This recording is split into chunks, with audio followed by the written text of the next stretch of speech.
Spurs Film Room is presented by SpursTube TV. Go ahead and check out the website and go ahead and smash that like button down below. Chant Go Spurs Go when you do. Smash that notification bell so you get notified when we go live and when we drop new content on the channel. Leave a comment if you agree with us, disagree with us. I want to know. Check out the Patreon link to the Spurs Film Room Patreon in the description below.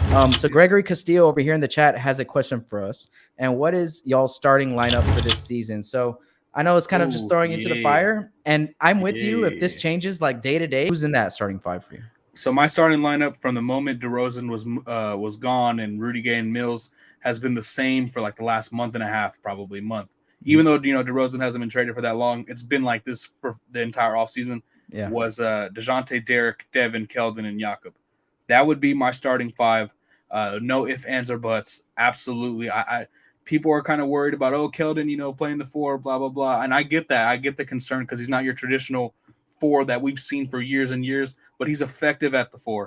Mm-hmm. He can defend 1 through 4. Mm-hmm. And not only that, too, I understand he is, especially off the dribble, he's kind of more of a straight line drive to the basket. Doesn't really offer much playmaking there, but he can attack closeouts. He can attack opposing fours, and he wins those matchups at times. So I would like Keldon at the 4, Vassell at the 3, absolutely 100%. Devin Vassell needs to start, especially because he fits well with this lineup in the fact that he can be a low usage guy offensively and impact the game. Defensively, what he can do. And if he has the upside in shot creation, like I believe he does, man, that's a great kind of unit to build him around and kind of let him cook with. Yeah. So I think maybe that'll kind of make DeJounte become a little bit more of an off-ball threat as a spot up shooter, which is needed. It's necessary for his game to develop and grow.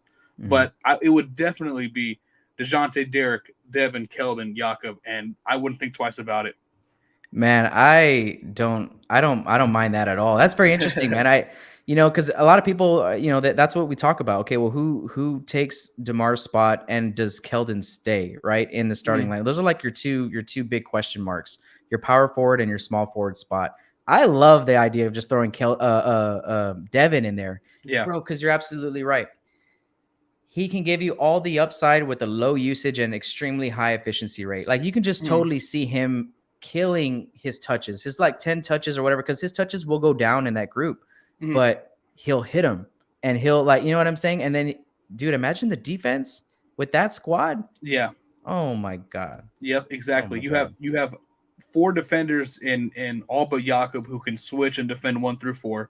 All of them move well laterally. All of them are strong. Like you have some really solid defenders there. Like I was mentioning with the low usage stuff is shout out to my guy Noah again.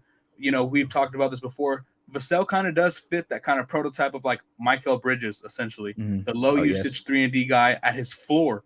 Now, if he's more of a shot creator, you can get more and more out of that. So it's a beautiful fit in my opinion. Keep Keldon at the 4. I mean, what do you have to lose? He played well last year at the 4. I mean, he really did. So you're not losing size there. You have a lot of versatility defensively. And hey, even offensively, you have guys who fit well together. And you're anchored by Jakob there in the paint. So I would love that. I would do that all day. Yeah, man. I love that. And to Keldon's, point, this offseason when he talked to ESPN San Antonio earlier on in the offseason, he was talking to them about adding that mid-range jumper to his game. And he showed it a little bit here and there, wasn't really consistent with it yet, but they were kind of the hosts of ESPN SA. They were kind of giving him like, no more mid-range jumpers. Shoot the 3, man. Shoot the 3.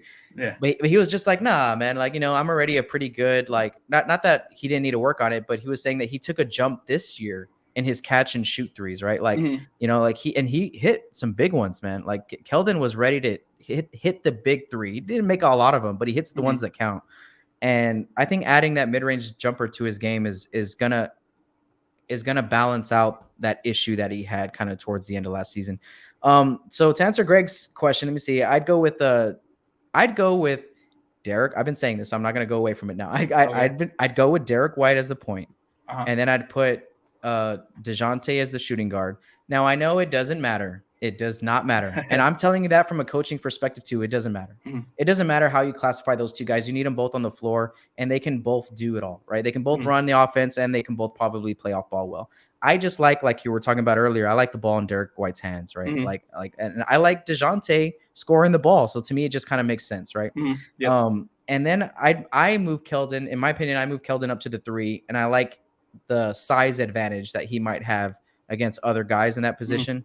And then to add a little bit of shooting into the mix, I would like to give Luka that opportunity, man. So, Ooh. bro, Okay. I'm big on Okay. Luka. I love Luka. I've Okay. been very high on his same kind of thing with Primo. It's funny because they're both like they were 19 and 18 when we drafted him. But there was something about the skill set that they already had so young, and like how the fundamentals were so defined at such a young age to me. And bro, like, you think that's easy to find? Yeah. Like you know what I'm saying? Like bro, there's all-stars in the NBA who can only do like one or two things. Maybe dribble or maybe shoot, but then it's hard to find a guy who can pass, dribble, and shoot at a high level. And I feel like Luka had that in his bag. He can push the ball off the break. You know what I'm saying? He can grab a rebound, go coast to coast, things like that, and also play make in transition.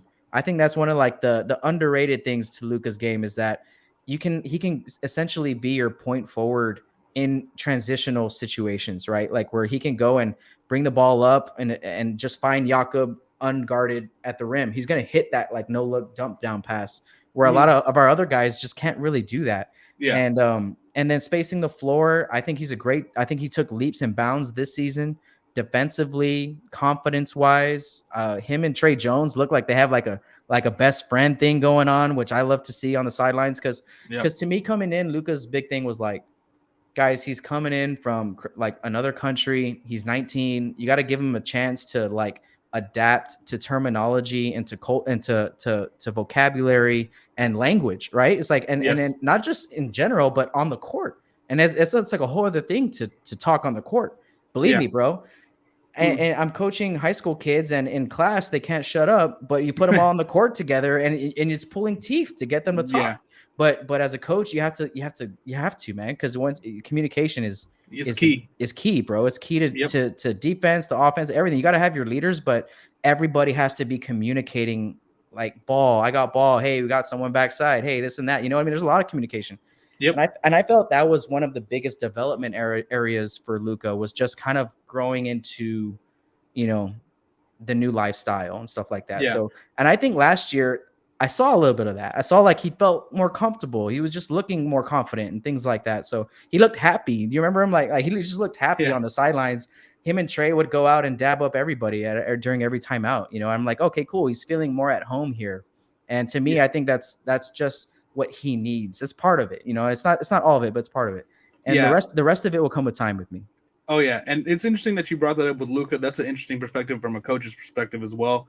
I agree that 100% communication is key, defensively especially. Man, I mean, oh my, don't even get me started with some of the mishaps the Spurs had this year with communication was just poor, and they're giving up easy buckets and off a made basket. Yeah, how many times did we give up a bucket off a made basket? That's communication. That's not everyone knowing who they're guarding, and then they pick us apart. And I'm not gonna lie too, not to take a shot at anyone individually, but some of those people that had those issues aren't on the team anymore. So I mean, there's definitely stuff to like here with this new group. Luka Samanic for me, the shooting I'm still a little iffy on just because I believe what was it, like 31% he shot from three in the G League on a high volume. So maybe on a lower volume it'll kind of get a little better.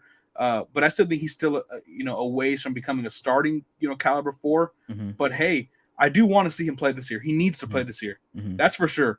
And whether that's 18 minutes or 28 minutes doesn't matter to me. He needs to see the floor a lot more this season, without a doubt. Yeah. And Jakob at the 5, I guess. Of course. Jakob's gonna be there, and I feel like Jakob's gonna be there until someone takes a spot. I don't think he has it like cemented, but I feel like he definitely has it for now, unless Zach comes in, because Zach played a lot of small ball 5 in Portland.